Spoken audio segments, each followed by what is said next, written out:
మూడు విధములైనటువంటి ప్రార్థన. ఏం ప్రార్థన? ఒకటేమో ఈ రాత్రి నీ ప్రాణం నేను అడుగుచున్నాను అన్నాడు. ఇంకొకటేమో వెర్రివాడా అంటున్నాడు. ఇంకొకటేమో నీ ప్రార్థన నేను అంగీకరించి ఉన్నాను, నీవు సమాధానముతో వెళ్ళుము అన్నాడు. ఈ రాత్రి నువ్వు ఎందుకు వచ్చావో నాకు తెలియదు, కానీ అందరూ ఈ మాటలు వింటున్నారో నాకు తెలియదు, కానీ వినే నీ జీవితంలో ఒకటి గుర్తుపెట్టుకో.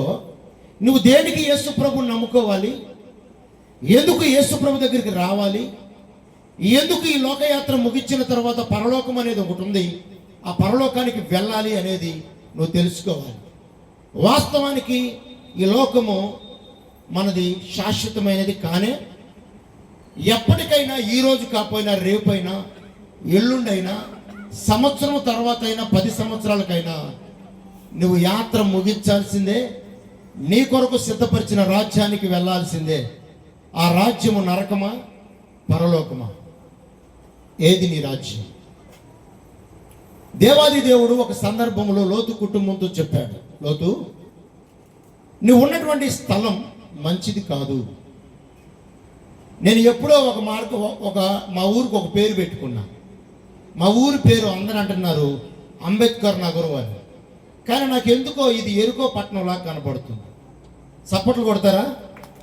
నీకు సిగ్గనిపించలే. కొద్దిగా ఎరుకో పట్టణం శపించబడిన పట్టణం, అందుకే బైబిల్ చదవమని చెప్పారు. ఎరుకో పట్టణం శపించబడిన పట్టణం. కొన్ని పట్టణాలను దేవుడు చూసినప్పుడు ఆ పట్టణాలను చూసి దేవుడు ఏడ్చాడంట. పట్టణాలను చూసి దేవుడు ఏం చేస్తున్నాడు? అందరూ చెప్పండి, ఏం చేస్తున్నాడు దేవుడు? కొన్ని కుటుంబాలను చూసినప్పుడు దేవుడు సంతోషపడ్డాడు. ఒక పట్టణం ఉంది, ఆ పట్టణంలో ఒక కుటుంబం ఉంది. ఆ కుటుంబాన్ని దేవుడు చూసినప్పుడు ఆయన సంతోషభరితుడైపోయాడు. జక్కయ్య ఇంటికి రాగానే జక్కయ్య ఆనందభరితుడైపోయి, యేసయ్య నువ్వు నా ఇంట్లోకి రాగానే నా ఇంట్లో ఉన్నదంతా నేను బయట పడేస్తాను అన్నాడు. ఏ రోజైనా యేసు ప్రభువుని నమ్ముకున్న మన జీవితాల్లో దేవుడికి నచ్చనటువంటి వాటిని తీసి బయట పడేసామా? ఒక్కరోజైనా అయ్యా నేను ఈ మాట అనకూడదే, ఈ మాట నేను చెప్పకూడదే, ఇలా నేను మాట్లాడకూడదు కదా, ఇలా నేను ఉచ్చరించకూడదు కదా అని ఏ రోజైనా నీ మనసు గద్దించిన రోజులు ఉన్నాయా? ఈ వ్యక్తి తనకు కలిగిన ఆస్తిని బట్టి సంతోషపడుతున్నాడు. నా బలము, నా జ్ఞానము, నా ఆలోచన, నేను సంపాదించిన సంపాదన చాలా సంతోషంగా ఉందని విర్రవీగుతుంటే వెంటనే దేవుని స్వరం ఆయన దగ్గరికి వచ్చి ఏమంటుందో తెలుసా? వెర్రివాడా అని మాట్లాడుతున్నాడు. ఎన్నో సందర్భాల్లో దేవునికి అయిష్టమైన పనులు మనం చేసినప్పుడు మనం కూడా దేవుని దృష్టిలో వెర్రివాళ్ళగానే దేవునికి కనపడ్డాం కదా. కీర్తనల గ్రంథంలో ఒక మాట ఉంటుంది, 53వ కీర్తనలో, వివేకము కలిగి దేవుని వెతుకువారు కలరేమో అని ఆయన ఆకాశం నుండి మనసును చూస్తున్నాడంట. 2వ వచనం చదవండి. 2వ వచనం మైక్ ఎవరైనా దగ్గర పెట్టుకుంటారా? రిఫరెన్స్ చదివే వాళ్ళు కీర్తనలు 53:2 చదవండి. వివేకము కలిగి దేవుని వెతుకువారు కలరేమో అని ఆయన ఆకాశము నుండి నరులను వంగి చూస్తున్నాడు. ఆకాశము నుండి వంగి చూసినప్పుడు ఈ ధనవంతుడు ఏం చేస్తున్నాడు? నా ప్రాణమా తిను, త్రాగుము, సుఖించుము అంటున్నాడు.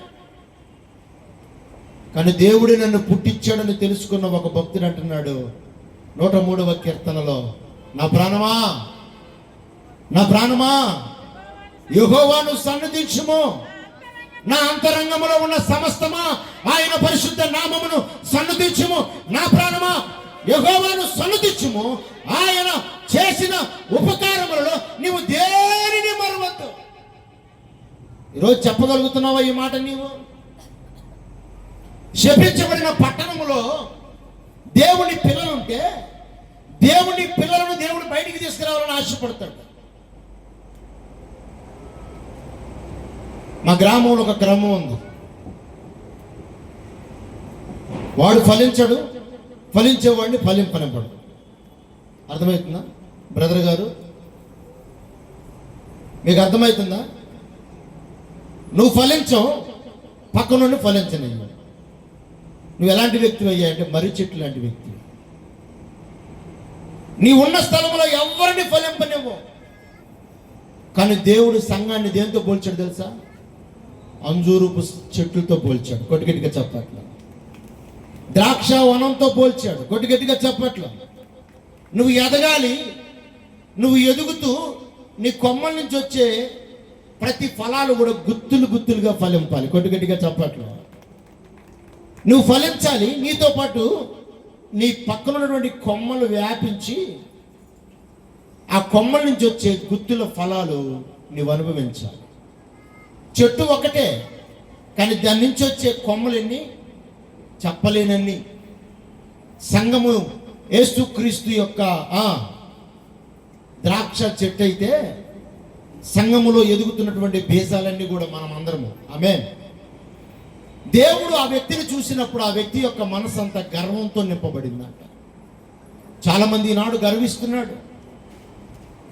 కులాలను బట్టి గర్విస్తున్నారు, వస్త్రాలను బట్టి గర్విస్తున్నారు, స్థలాలను బట్టి గర్విస్తున్నారు, పొలాలను బట్టి గర్విస్తున్నారు. కానీ చనిపోయిన వ్యక్తిని 40 కోట్లు పెట్టి ఇల్లు కట్టుకున్నా కూడా ఇంట్లో ఉంచరు. ఉంచుతారా? ఏమంటారు తెలుసా? భార్య తొందరగా కార్యక్రమం జరిపించండి అయ్యా, వాసన వస్తుంది అంటుంది. భర్త కూడా అదే అంటాడు, పిల్లలు కూడా అదే అంటారు. ఊపిరి ఉన్నంత వరకే మనిషికి వాల్యూ, ఊపిరి ఉన్నంత వరకే నీకు విలువ. మైక్ కొన్నప్పుడు ఆయన నాకు ఒక వారంటీ చెప్పాడు. బ్రదరు, పాస్టర్ గారు, ఈ మైకు 6 నెలలు వారంటీ ఇస్తాం, పాడైపోతే కొత్త వేయించుకోవాలి. ప్రతి వస్తువుకు వారంటీ ఉంది, కానీ మనిషికి అనేవాడికి వారంటీ లేదు. వారంటీ లేని వాటికి మనం పరుగులు ఎత్తడంలో ఎంత ఉందో తెలుసా? దాన్ని ఏమంటారంటే గర్వము అంటారు. బైబిల్లో సామెతల గ్రంథంలో ఒక మాట ఉంటుంది, 16వ అధ్యాయం 18వ వచనంలో. 16వ అధ్యాయం 18వ వచనం చదువుతారా? సామెతల గ్రంథం 16వ అధ్యాయం 18వ వచనం. నాశనమునకు ముందు గర్వము నడుచును, పడిపోవుటకు ముందుగా అహంకారమైన మనస్సు నడిచిద్దంట. ఈరోజు మన జీవితంలో ఏముందో ఏమి లేదో పక్కనోడికి తెలియదు, కానీ హృదయములను పరిశీలించగలిగిన దేవుడు, పరిశోధించగలిగిన దేవుడు, నిన్ను సమస్తము స్కాన్ చేయగలిగిన దేవుడు నీ పరిస్థితులను మొత్తం ఎరిగి ఉన్నాడు. ఆయన నువ్వు ఇతరులకు హాని చేయాలని చూస్తే ఖచ్చితంగా నువ్వు హాని చేయబడతావు. ఒకటి, మనుషుల ద్వారా మనం హాని చేయబడితే కొద్ది దెబ్బలతో, చిన్న చిన్న దెబ్బలతో బయటకు వస్తాం, కానీ దేవుడు కొట్టే దెబ్బకు మనము మళ్ళా తిరిగి కోలుకోలేం. యేసు ప్రభుని ఇంత సమస్యలు వస్తున్నా నేను పట్టుకున్నానంటే ఒకే ఒక్కసారి కొట్టాడు ఆయన. ఆ కొట్టిన దెబ్బకి కుడితిలో పడ్డ ఎలిగిలా కొట్టుకున్నా నేను బయట. ఎవరు నన్ను బయటికి తీస్తారు? ఒక్కసారి నన్ను లేపు ప్రభువా. సంసోను బ్రతిమలాడుకున్నట్టు బ్రతిమలాడుకున్నా. కొంతమంది నన్ను అంటారు, వాడికి బాగా పిచ్చి పెట్టింది. ఈ మధ్య ఒకళ్ళు అంటున్నారు, కొంతమంది అంటున్నారు, వాడి దగ్గరికి వెళ్తే కొడతాను, వాడి దగ్గరికి వెళ్తే పొడుస్తాను, వాడి దగ్గరికి వెళ్తే వాడు అని సంబోధిస్తున్నారు. ఒకటి గుర్తుపెట్టుకోండి, దైవజనుని దేవుడు అభిషేకించిన తర్వాత ఎవడైతే వాడు గీడు అని పిలిస్తే ఖచ్చితంగా ఆ ఇంటికి నిత్య నాశనం వస్తుంది. ఇది నేను చెప్పే మాట కాదు, బైబిల్లో రాయబడినటువంటి మాట. గట్టిగా చెప్పట్ల. దేవుడు అభిషేకించిన వాడిని నేను ముట్టకూడదని దావీదు భయపడి సౌలును చంపడానికి అవకాశం వచ్చినా సౌలును ముట్టుకోవాలా దావీదు? ఎస్ఆర్నో ముట్టుకున్నాడా? తాకను కూడా తాకలా. కొంతమంది నా ముందు పొగుడుతూ ఉంటారు, పక్కకు పోయి వాడా పాస్టర్, వాడే పాస్టర్, మా ముందు విరిగి, మా ముందు చెడ్డీలు వేసుకొని, మా ముందు చీమిడి గార్చుకొని. నేను ఏది గడితే నీకు ఎందుకు? నన్ను దేవుడు పిలిచాడు, నువ్వు లోబడాల్సిందే. ఆమేన్. ఎస్ఆర్నో పిలిచిన పిలుపుకు లోబడ్డాను నేను. నన్ను పిలిచాడు కాబట్టి నా పని నేను చేసుకుంటూ వెళ్తున్నప్పుడు దేవుడు ఏం చేయాలా? నీకు సువార్తను అందించడానికి నన్ను ఎంచుకున్నప్పుడు నువ్వు ఎదగాలి. ఎదిగి నువ్వు ఇతరులకు సువార్త ప్రకటించే స్థాయికి ఎదగాలి. ఆమేన్. కొరింథీయులకు రాసినటువంటి మొదటి పత్రిక 2వ పత్రిక 3వ అధ్యాయంలో ఒక మాట ఉంటుంది, చదవండి. దేవుని నమ్ముకున్న మన జీవితాల్లో మార్పు చెందిన అనుభవంలోనికి మనం రావాలి. 3వ అధ్యాయం చదువుకుంటారండి. కొరింథీయులకు రాసినటువంటి 2వ పత్రిక.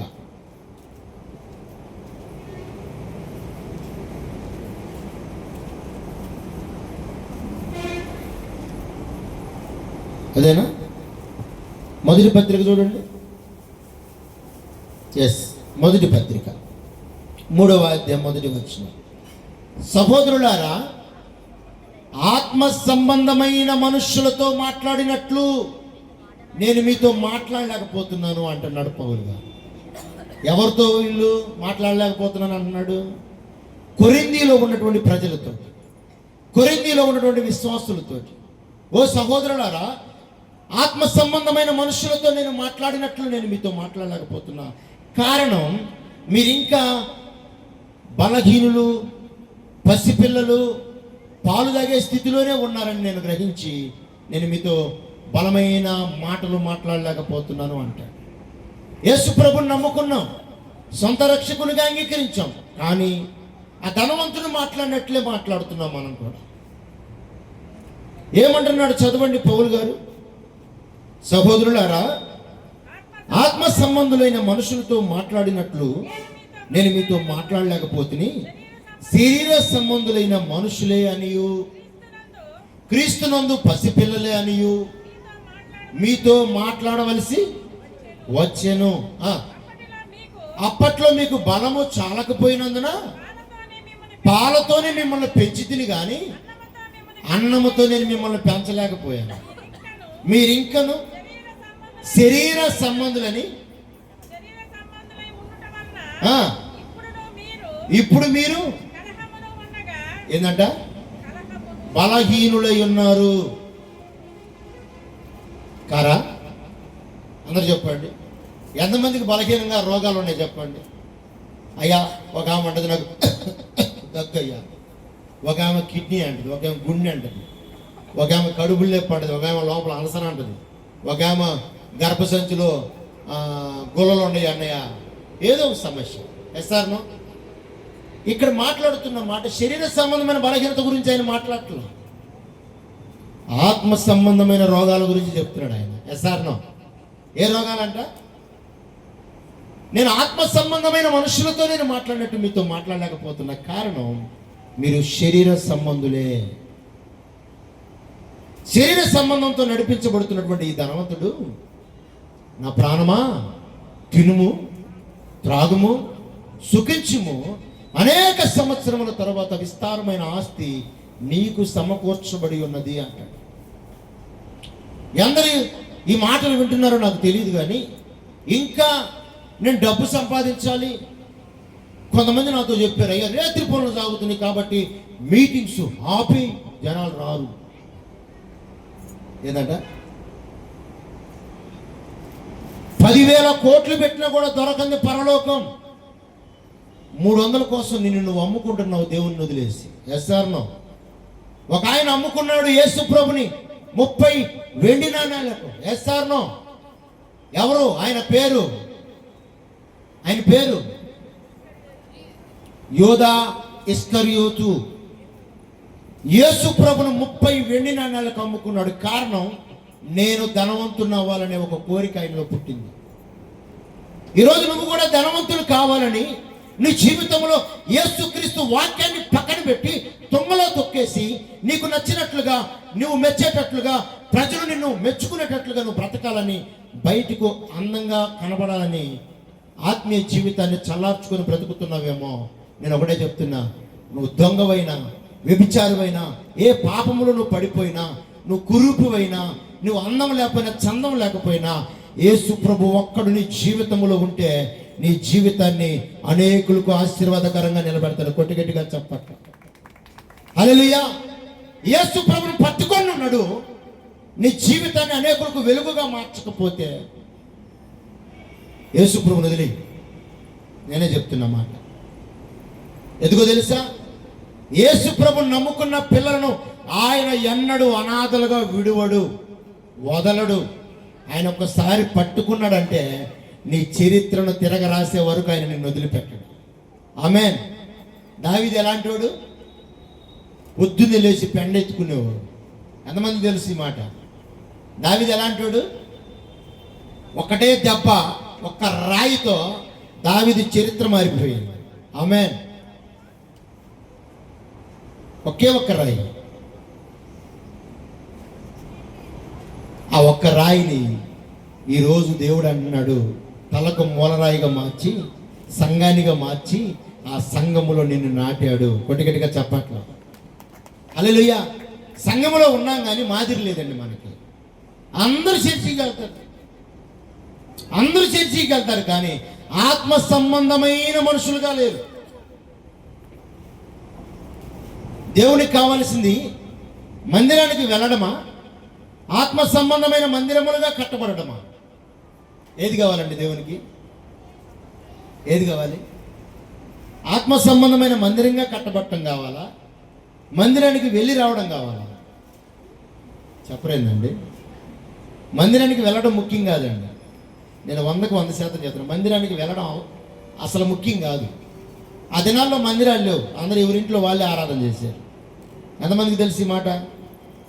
తెలుసా మీకు? అంత ముందర మందిరాలు లేవు. అంత ముందర ఏం చేశారు తెలుసా? అపోస్తుల కార్యాల్లోకి వెళ్దాం రండి. అందరూ ఏం చేసేవాళ్ళు? అపోస్తుల కార్యాలు 2వ అధ్యాయము 40, 41, 42, 43 వచనాలు చదువుదాం. 40వ వచనం.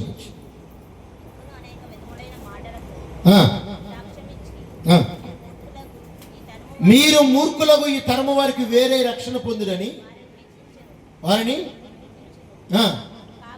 కాబట్టి అతని వాక్యమును అంగీకరించిన వారు బాప్తిస్మం పొందారు. ఆ దినమందు ఇంచుమించు 3000 మంది రక్షించబడ్డారు. వీరు 42వ వచనం, అది వీరు అపోస్తుల బోధయందు, సహవాసమందు, రొట్టె విరుచుట యందు, ప్రార్థన చెయ్యుట యందు మర్చిపోయారా? ఎడతెగకున్నారా? ఎడతెగక ఉండిరి. ప్రతి వానికి భయం కలిగింది.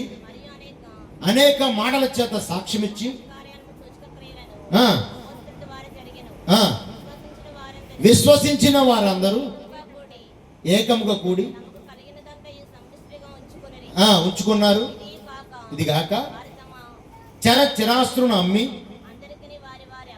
అక్కర కొలది పంచిపెట్టారు. వారు ఏక మనస్కులై ప్రతి దినం దేవాలయంలో కూడుకొనుచు, ప్రతి దినము ఇంటింట అందరు చెప్పాలా? ఇంటింట యాడిడిచేరు రొట్టె. మందిరంలో కాదు, ఎక్కడిడిచారండి? అందరు చెప్పాలా? ఇంట్లోనా మందిరంలోనా? చెప్పండి అమ్మా. నా బైబిల్లో ఉందా? మీ బైబిల్లో కూడా ఉందా? ఇంటింట, ప్రతి ఇంట్లో వాళ్ళు కూడుకునే వాళ్ళంట, ప్రతి ఇంట్లో ప్రార్థన చేసే వాళ్ళంట, ప్రతి ఇంట్లో పాటలు పాడే వాళ్ళంట, ప్రతి ఇంట్లో ఆరాధన చేసి రొట్టె విరిచే వాళ్ళంట. వాళ్ళు దేవునికి ఆత్మ సంబంధమైన మందిరాలుగా కట్టబడినటువంటి సహవాసం కలిగిన ఆత్మీయ పిల్లలు. హల్లెలూయా. వారికి లోక సంబంధమైన వాటితో సంబంధం లేదు. కానీ యవనస్తుడు నా ప్రాణమా తిను త్రాగు సుఖించు అంటూ శరీర సంబంధమైన వాటిని బయట పెడుతున్నాడు. దేవుడు ఒక మాట అంటున్నాడు, ఒక పట్టణము చెడిపోతున్నప్పుడు నీవు ఆత్మ సంబంధమైన మందిరంగా కట్టబడే వ్యక్తివిగా, దేవుని బిడ్డవుగా, ఆత్మీయుడుగా, ఆత్మీయురాలుగా నువ్వు ఉన్నప్పుడు, నీకు శ్రమ వస్తున్నప్పుడు, నీకు ఆపద సంభవిస్తున్నప్పుడు, నీ మీదకి శత్రువు దండెత్తి వస్తున్నప్పుడు, నిన్ను ఎలాగైనా ఆ ఉపద్రవం నుంచి దేవుడు బయటికి తీసుకొస్తాడు. గట్టిగా చెప్పట్లా. హల్లెలూయా. ఆపద రావడము ఆయనకి ముందే తెలిసిపోతుంది. అది రాకమునిపే నిన్ను అక్కడి నుంచి తప్పించాలని దేవుడు ట్రై చేస్తాడు.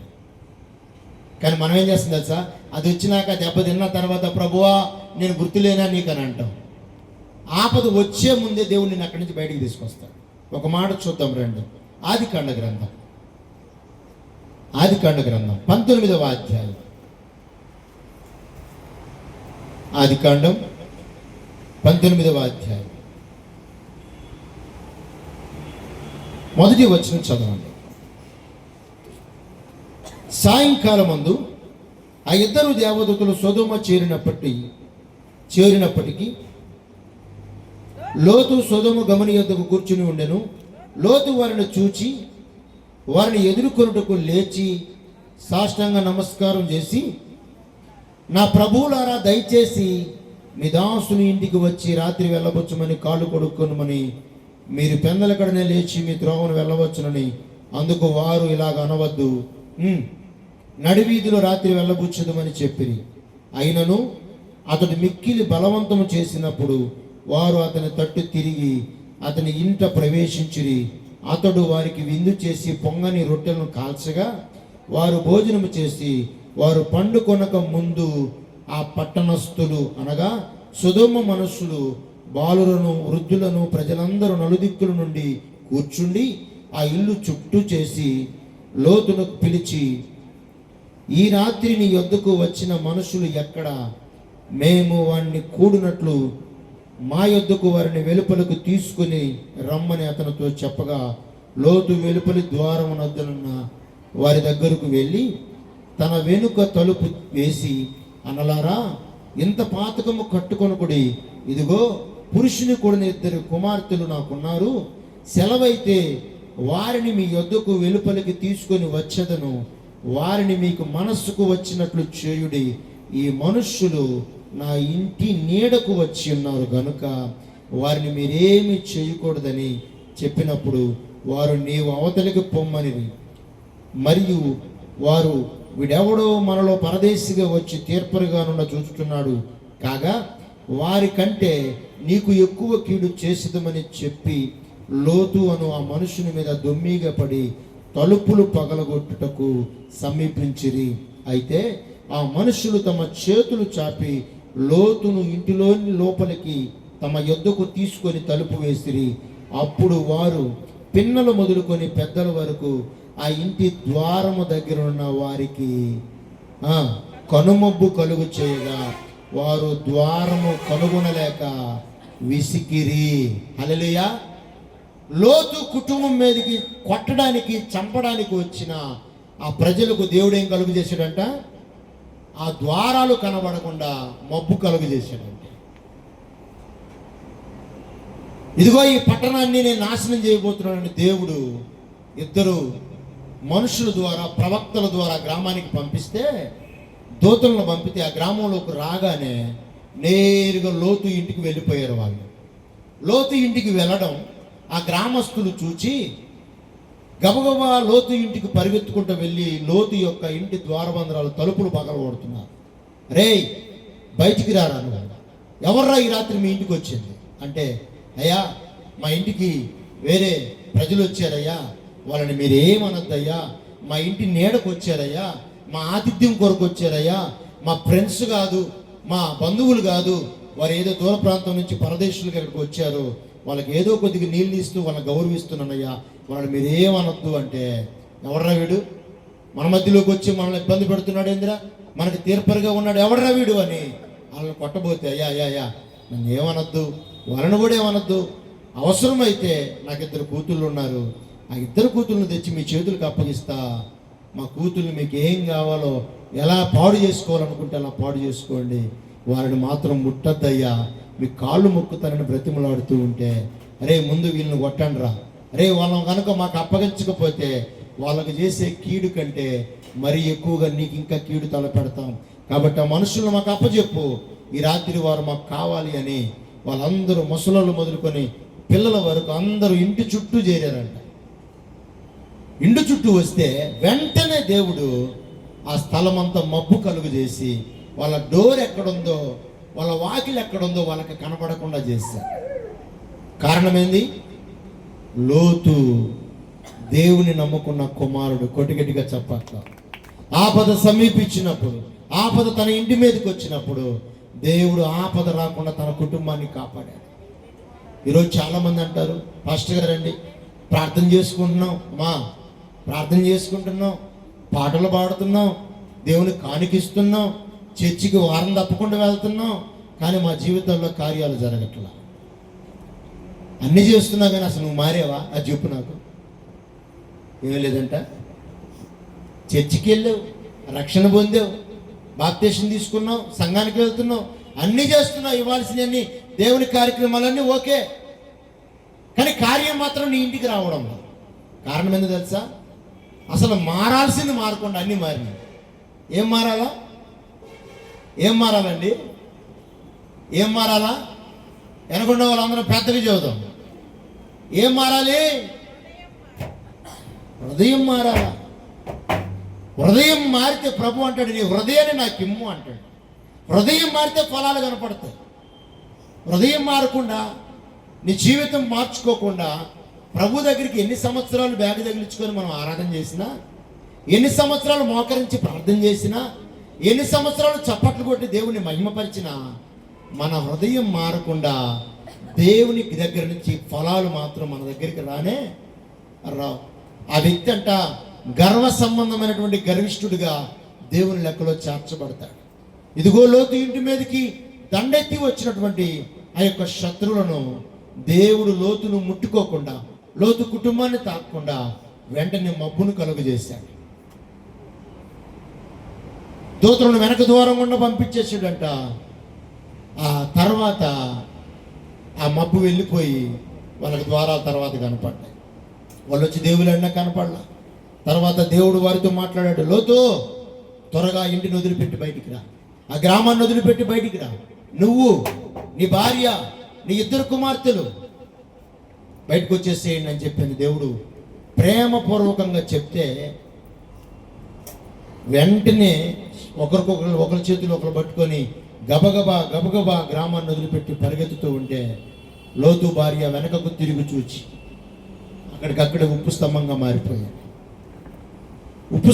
మారిపోయి ఈ రోజు వరకు కూడా సొదొమ గొమొర్రా పట్టణాల్లో ఒక విత్తనం వేస్తే ఒక పంట మొలవదు, ఒక బోరేస్తే నీళ్లు రావు, ఒక ఇల్లు అక్కడ ఉండదు, ఏ ఒక్క మనిషి అక్కడ జీవించలేడు. కారణం, దేవుడు శపిస్తే అది తరతరాలు శపించబడుతుంది, దేవుడు దీవిస్తే ఆ ఇల్లు తరతరాలు దీవించబడుతుంది. యేసు ప్రభు రాకముందు జరిగినటువంటి కార్యాలు ఇవన్నీ కూడా ఈ రోజు వరకు కూడా సొదొమ గొమొర్రా పట్టణాలు శపితమైపోయి ఉన్నాయి.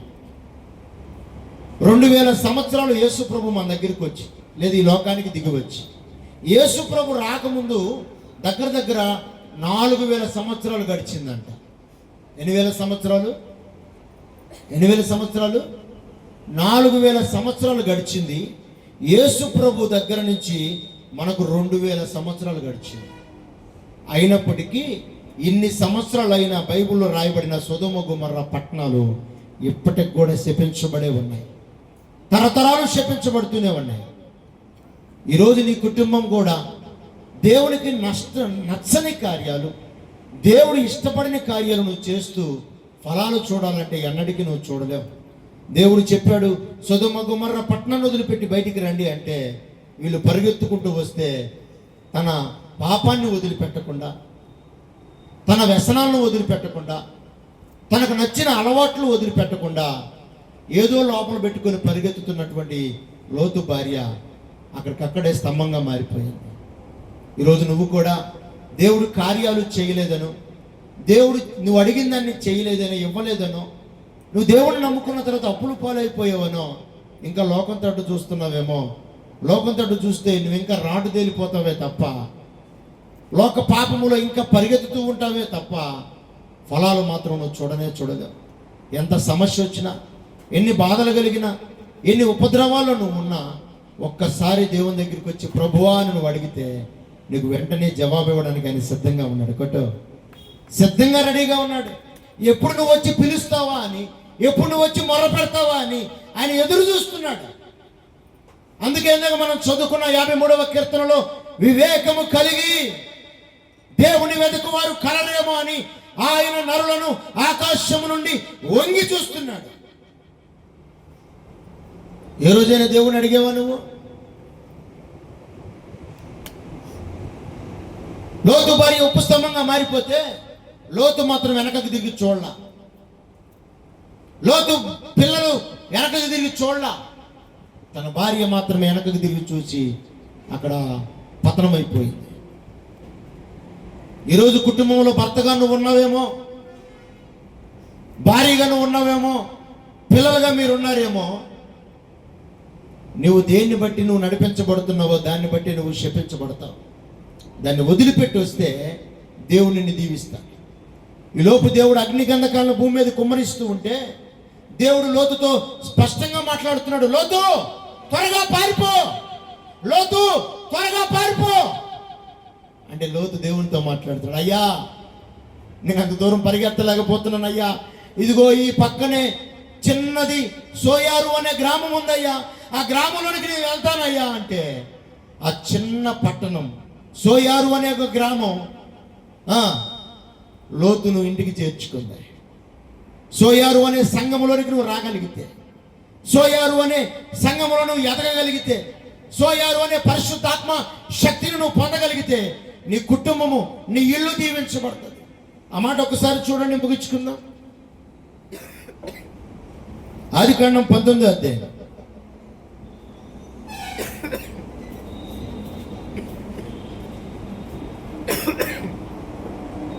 16 నుంచి చదువుకుంటారండి.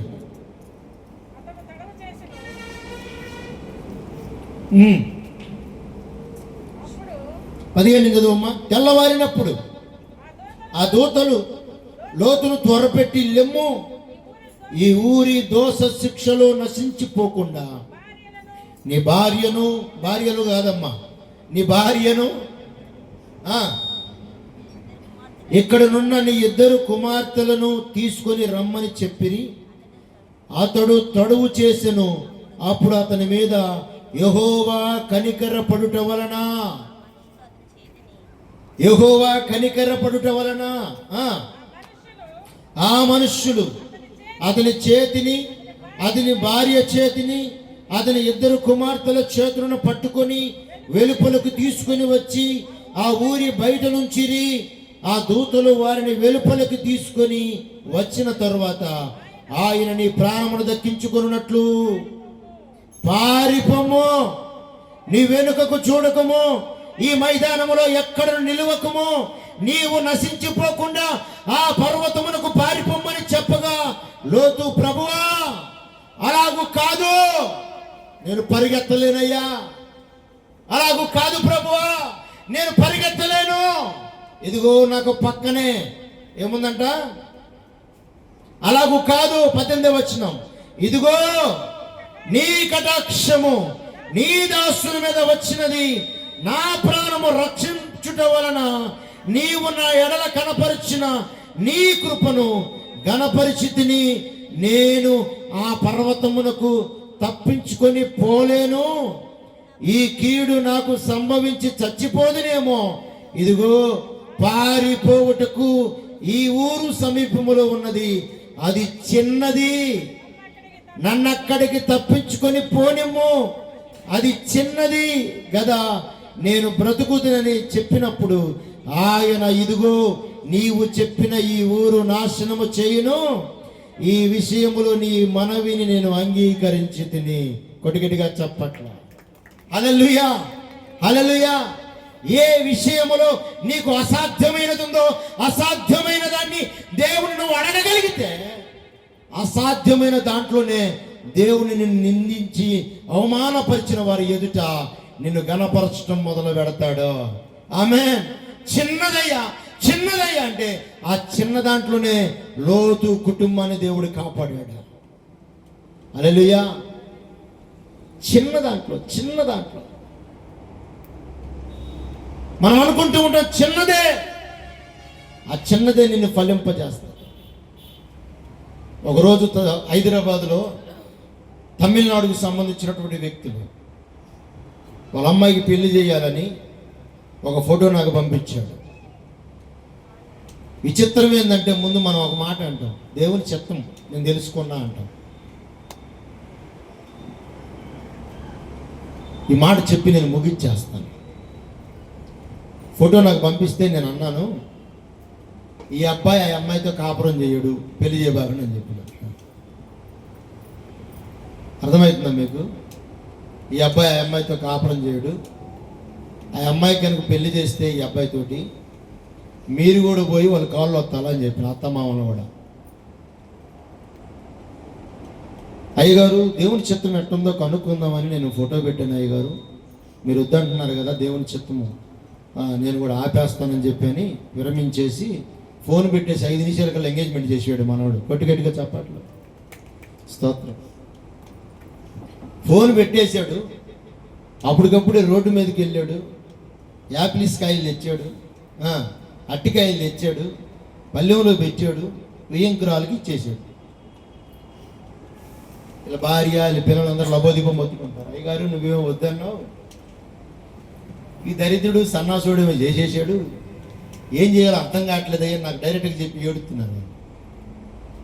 నేనన్నా వద్దన్నా కదా, అంతకాడికి దేవుని చిత్తం కనుక్కోవడం ఎందుకని నేనన్నా. అంటే లేదయ్యా, అట్టయినా దేవుని చిత్తమేమో మార్చుకుంటారు, ప్రార్థన చేయండి. ఈ పిల్ల అంటది పెళ్లి చేసుకున్న అమ్మాయి.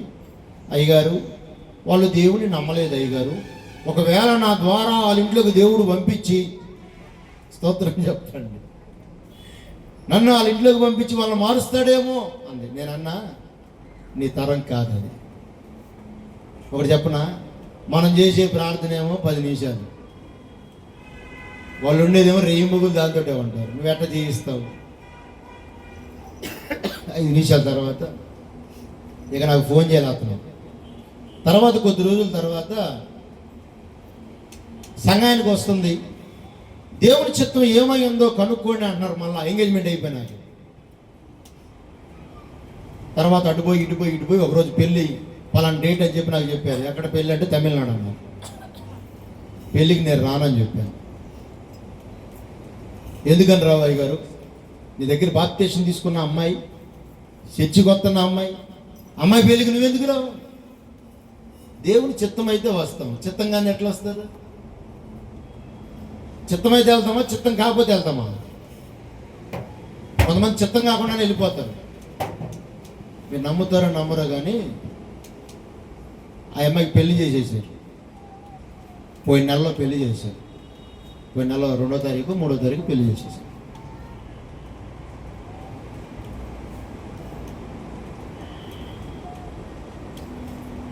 వీళ్ళు అంటారు పెళ్ళి అయిపోయింది అయ్యగారు, ఏం చేయాలి ఇప్పుడు అర్థం కావట్లేదు అన్నారు. పెళ్ళి అయిపోయిన తర్వాత ఇంకేం చేసేది ఏముంది, నేను కూడా ఇంకేం చేయలేదు. హల్లెలూయా. అంతా అయిపోయిన తర్వాత 15 రోజుల తర్వాత నాకు ఫోన్ చేశారు. మళ్ళా ఏమన్నాడు తెలుసా, ఆ పిల్ల నాన్న వీడు ఏలుకొని అన్నాడు అయ్యగారు, ఏం చేయాలా అన్నాడు. వాడు ఏలుకోకపోతే ఆ పిల్ల మెల్ల తాళు తీసి నీ మెల్ల వేసుకోమని చెప్పి. అర్థమైంది? ఆ పిల్ల మెల్ల తాళు తీసేసి నీ మెల్ల వేసుకొని నువ్వు వెళ్ళు వాళ్ళ ఇంటికి అని చెప్పి. నేను వద్దు అని చెప్పినప్పుడు, దేవుని చిత్తాన్ని బయలుపరిచినప్పుడు నువ్వు ఎలా చేసినావు ఆ పని? వాడు అన్నాడంట, మా ఇంట్లో పని పిల్ల లేదు, మా అమ్మకి చేదోడు వాదోడిగా ఉంటుందని నేను పెళ్లి చేసుకున్నా, ఇష్టమైతే ఇంట్లో పని పిల్లగా ఉండు, నా భార్యగా మాత్రం నువ్వు ఉండద్దు. ఎవరు చేసుకున్నావాడు?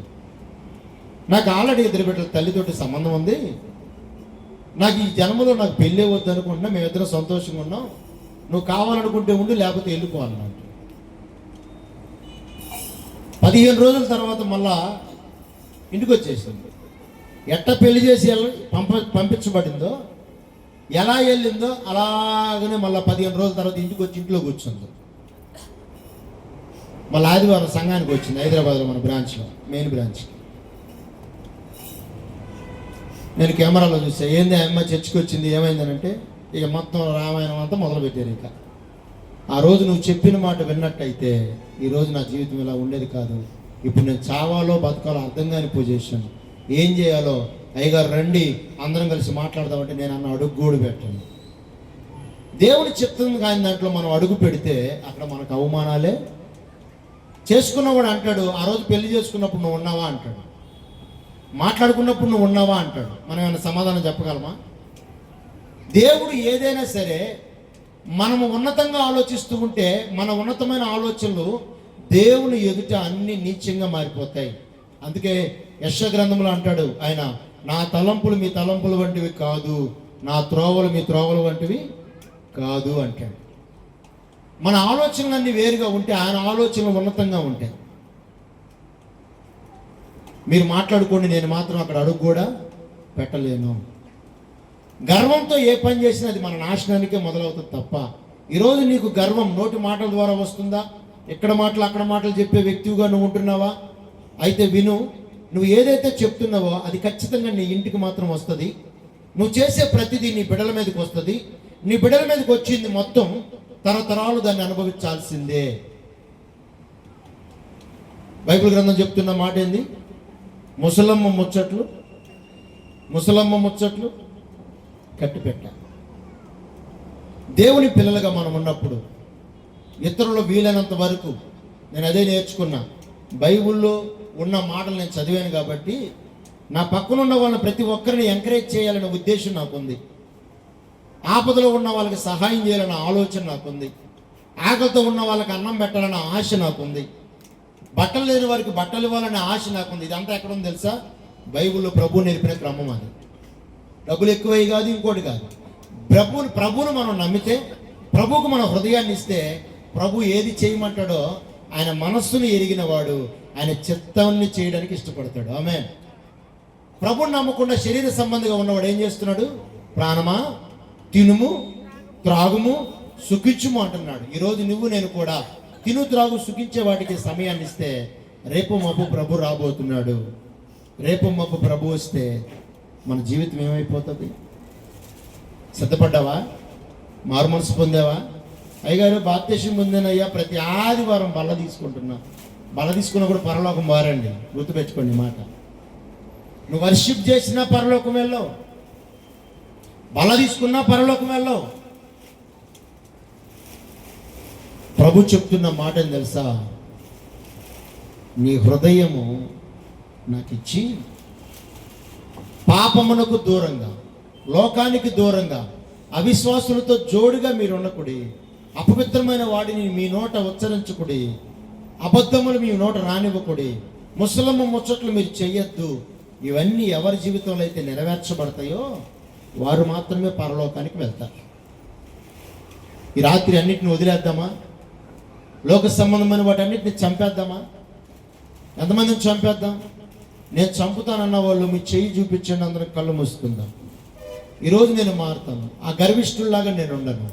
నా మనస్సు మార్చుకొని, ఇదిగో సోయారు అనే చిన్న దాంట్లోనికి లోతు కుటుంబాన్ని పంపించాడు దేవుడు.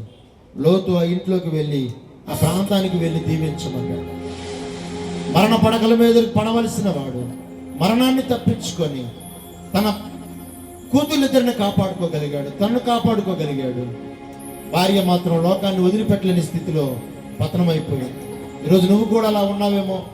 వదిలిపెట్టి రాలేకపోతున్నాను అయ్యగారు, వదిలిపెట్టి రాలేకపోతున్నాను పాస్టర్ గారు, మాటలు మారలేకపోతున్నా, మందు మారలేకపోతున్నా. ఈ మధ్య ఆడలు కూడా తెగదాగుతున్నారు మందు, సిగరెట్లు, గుట్కాలు. రేపో మాపో దేవుడు పిలిస్తే నువ్వు ఎక్కడికి వెళ్తావు బిడ్డా? పాపాన్ని విడిచిపెట్టి ప్రభు దగ్గరికి రా. అందుకే యేసయ్య ఈ లోకానికి దిగి వచ్చాడు. నీ జీవితాన్ని మార్చాలి, నీ బ్రతుకును మార్చాలని, నీ కుటుంబ వ్యవస్థలో ఉన్నటువంటి ప్రతి శాపాన్ని తొలగించాలని దేవుడు ఇష్టపడుతున్నాడు. వస్తావా? యేసు ప్రభుకి ఇస్తావా నీ హృదయంలో చోటు? ఆయన కలవరి శిలువలో ఆకాశానికి భూమికి మధ్యలో వేలాడదీయబడ్డాడు. నీ శాపమును ఆయన మోసాడు, నీ పాపమును ఆయన శిలువ కొట్టాడు. మారు మనసు పొందకుండా ఇంకా దేవుని నమ్ముకున్నానని నటిస్తున్నావు. ఎన్ని రోజులు నటిస్తావు బిడ్డ? మనుషులను నటించి మాయం చేయొచ్చేమో కానీ,